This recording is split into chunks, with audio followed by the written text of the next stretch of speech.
Not a Rabbi Podcast, Episode 1, Bag of Measle Cookies.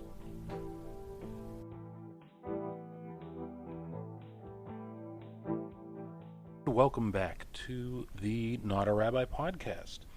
Or welcome for the first time if you are a new listener. Got a lot of subscribers now, so I definitely appreciate that.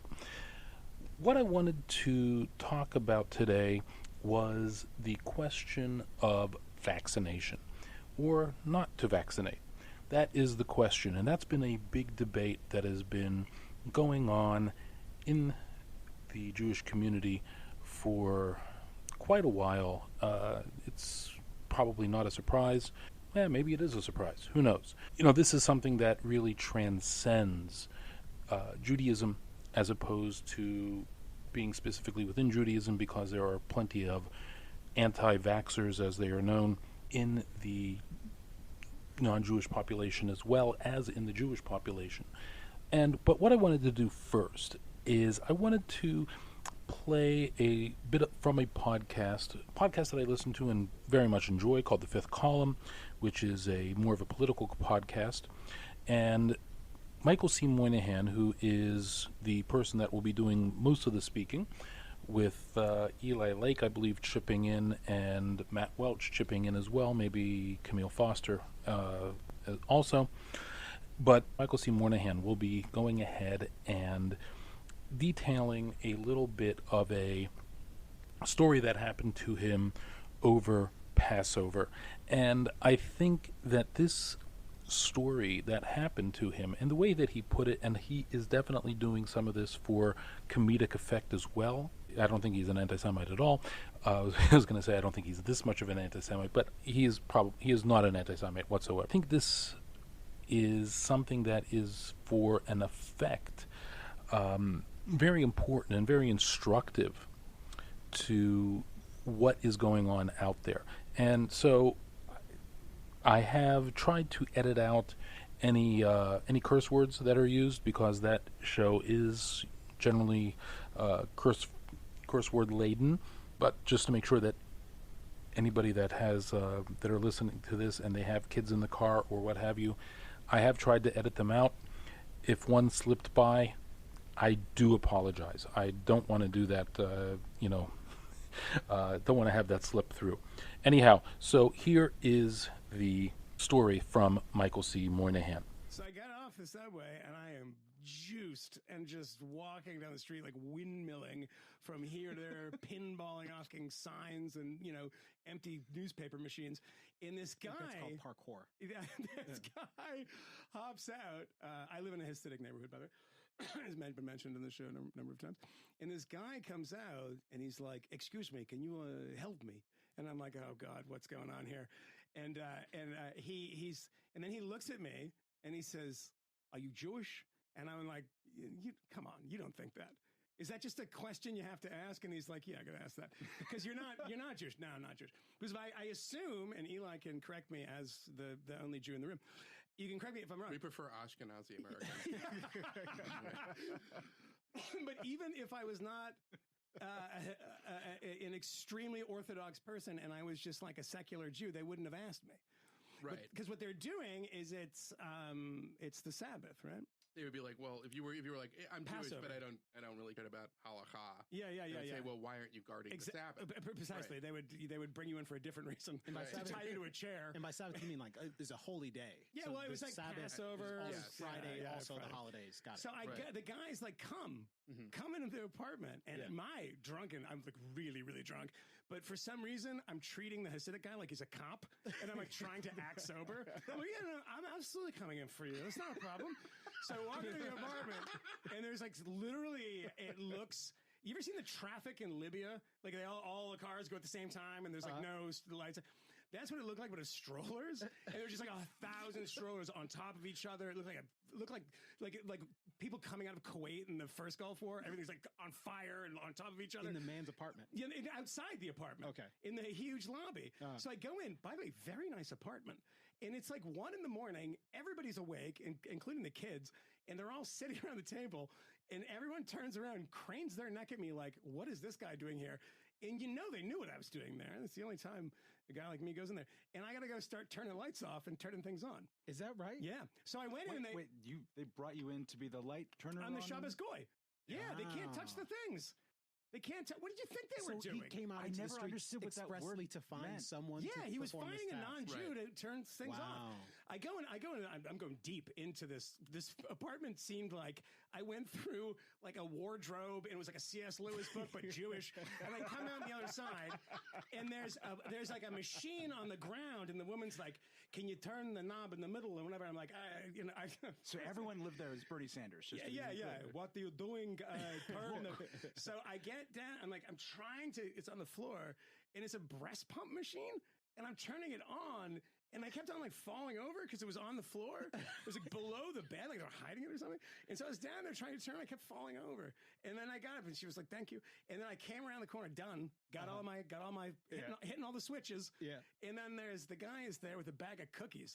And he's like, "Take these." And I'm like, "Oh, great, thanks, happy Passover." I'm like, because he can't give you money. No, it's the Sabbath. Yes, it's the Sabbath, yes. And he wouldn't anyway. He's a Jewish. Right. Come on, check it out.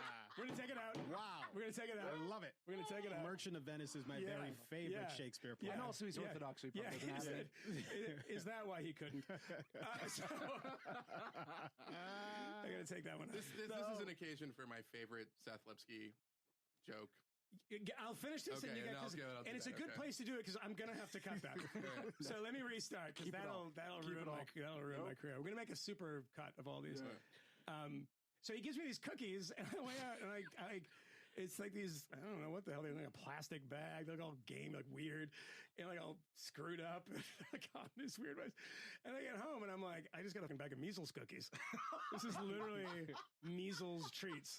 I go in there, I want to turn some lights on. I'm going to get a reward, right?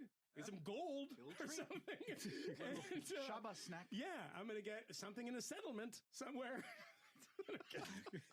And then I get some measles cookies. So finally, living in the neighborhood, I got to see the inner workings on Passover or whenever it was. But so it was did fun. you eat the cookies? Are you kidding me? Those literally didn't go into the trash. I set them on fire and then put them in the trash. It was like, "Can you burn measles?" Yeah. Because I burned measles. No. That was like it was like a bag. It was a bag of 17th century diseases. It was incredible. You can't eat those cookies. Yeah, you can't eat the cookies. And there you have it. That is from the mouth of Michael C. Moynihan. And I think that this is a very important thing that he is showing us here. And just to give a little bit of a background for those of you who don't know what's been going on here, specifically in New York City, is that we have had a scare about people who have not vaccinated their children, and a measles outbreak happened. It has gotten so far to the fact that New York City had declared a measles emergency, and parts of Brooklyn, specifically where a large number of Hasidic Jews live, where they required vaccination there. I think that the story that Michael C. Moynihan tells is really illustrative of, if that is a word, or illustrative of I've heard it both ways, quite frankly. It really shows the fear that people had, and probably still have, about this measles outbreak that has gone on. And the question here is, and the question that I'm here to try to answer, as not a rabbi, is what is the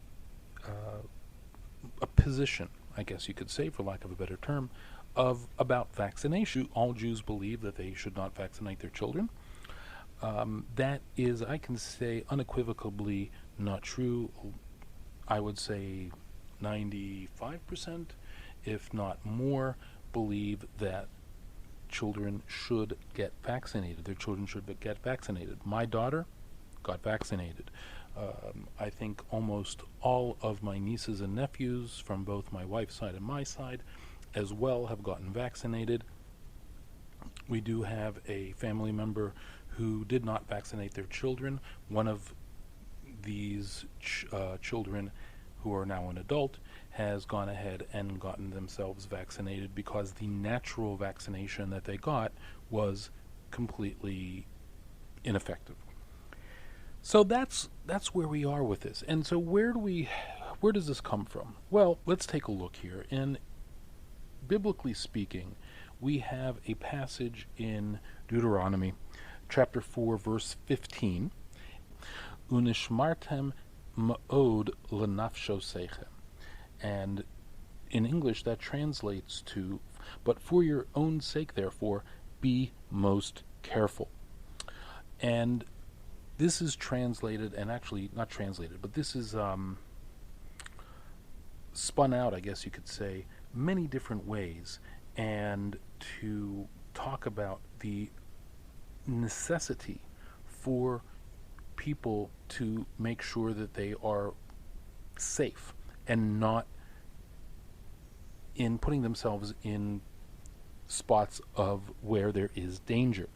And therefore, and a lot of people who are pro-vaccination have used this for the same purpose, saying, therefore, you must get vaccinated. Now, if you want to look at it the other way here, you could probably say that the anti-vaxxers could say the same thing. Well, look, if there's people there that are going to, if this is giving autism to your two children, how can you do that? That is not something that you should be doing. You should watch yourself and make sure to be careful.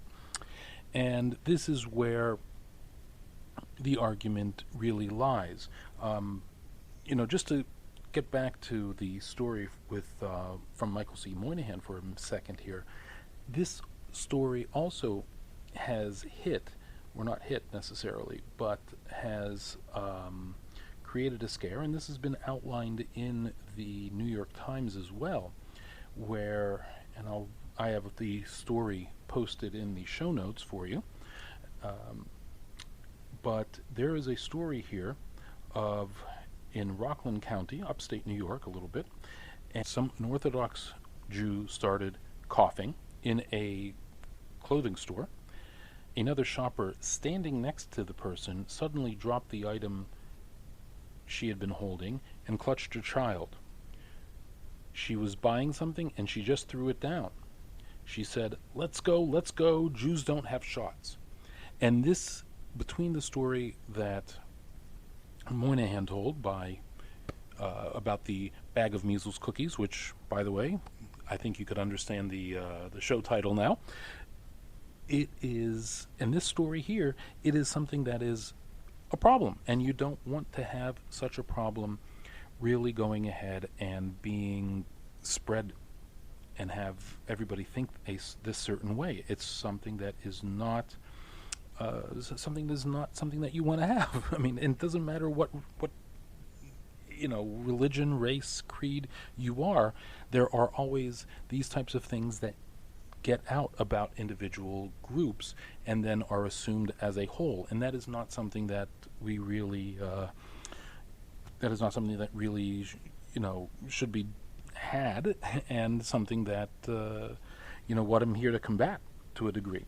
And so that is really where things are. In fact, this is a very big controversy that has simmered and reached a boiling point back in May, I would say, of this year, 2019, where, and it had been simmering for a long, long time, a person that is very well-respected Torah scholar, and there are people that he has said or he hasn't said that's not really clear, but it's but there are Torah scholars who have said that they should not, that people in New York or any Jewish community should not vaccinate, and this is really causing a lot of problems. It got to the point where in, I believe it was May, it may have been June, I believe it was May, nearby where I live here in Brooklyn, there was a anti-vax rally held at a place, and it was actually nearby the school where I teach. The people came, and from what I understand, I wasn't there because, well, I don't believe in non-vaccination, but from what I understand, there were only about 50 people there, even though they had buses coming in from all over the other place, all over. In fact, there were news stories about it. I know that there were a couple of news stories on TV about it. And I had students that went to protest this. And quite frankly, I'm very proud of them to a degree. And the person who owns the location where this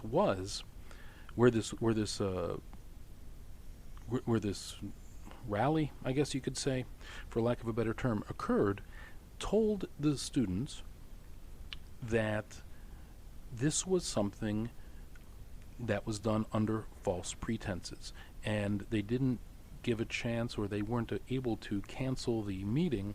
But this is somebody that doesn't want the bad publicity for their event hall where this was held, and just trying to protect himself. An old CYA maneuver, I guess you could say. And so this is it. This is where it stands. And now getting back to the issue with the Torah scholars, I think that's interesting because they've had to deal with this exact same problem in Israel. And in Israel, pretty much has been decided by the Torah scholars who are very well versed in the Jewish laws, Torah laws. And just as a quick rundown, Torah laws are not just ritualistic; they are also and for services, but they are also how to live your life.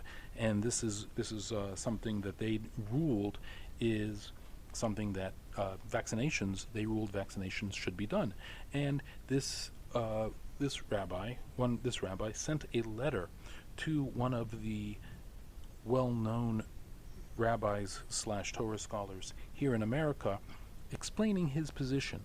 It was kind of a very nice way to say, really, you guys should be doing this also. And so it's really split the community to a strong degree.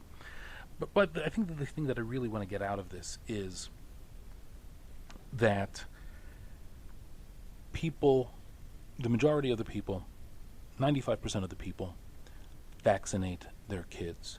This is a minority, very small minority of people who don't vaccinate their children.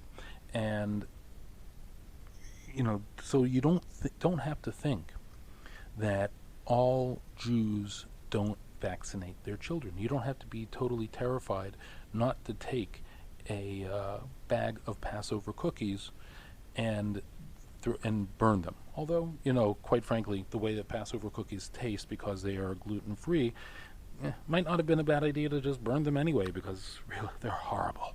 But be that as it may, it's not the case. Oh, New York State also is now making a law, or amending a law, to say that there is no longer a religious exemption for people not to vaccinate. They must vaccinate their children. I understand where they are coming from with this. To be honest, I am very terrified of this if this happens, primarily because it is a major First Amendment issue. Plain and simple. It is a very big First Amendment issue. Freedom of religion, and so the state should not be going ahead to do that. If this law actually does pass, it will be interesting to see the bites about it, and it would probably eventually go to a Supreme Court case, if not right away to a Supreme Court case, because this is truly a First Amendment issue that needs to be addressed. Can the state go ahead and make a law saying that there is no religious exemption. Anyhow, that is it. I think that is pretty much all for the episode. Thank you very much for listening, and we'll be back in a few weeks with another episode, which I believe is going to be about something geeky, something wonky, I guess you could say, religiously wonky, and I hope to be doing a lot more research on that and getting into it. It's an interesting topic and something a listener already suggested. Before we get to the close of the episode, would like to let everybody know that first off, the podcast art was done by Kelly Kirkman. If you'd like to have any work done by her, commission her to do some work, let me know. Hit me up. I will get that message to her by way of her father. And also, the intro and outro music have been done by John Benedict. Take a look at the show notes to see the link for John Benedict's website, Front Street. Good band, good person. I know him very well. Thank you all for listening. I am Aaron Benedict, and I am not a rabbi.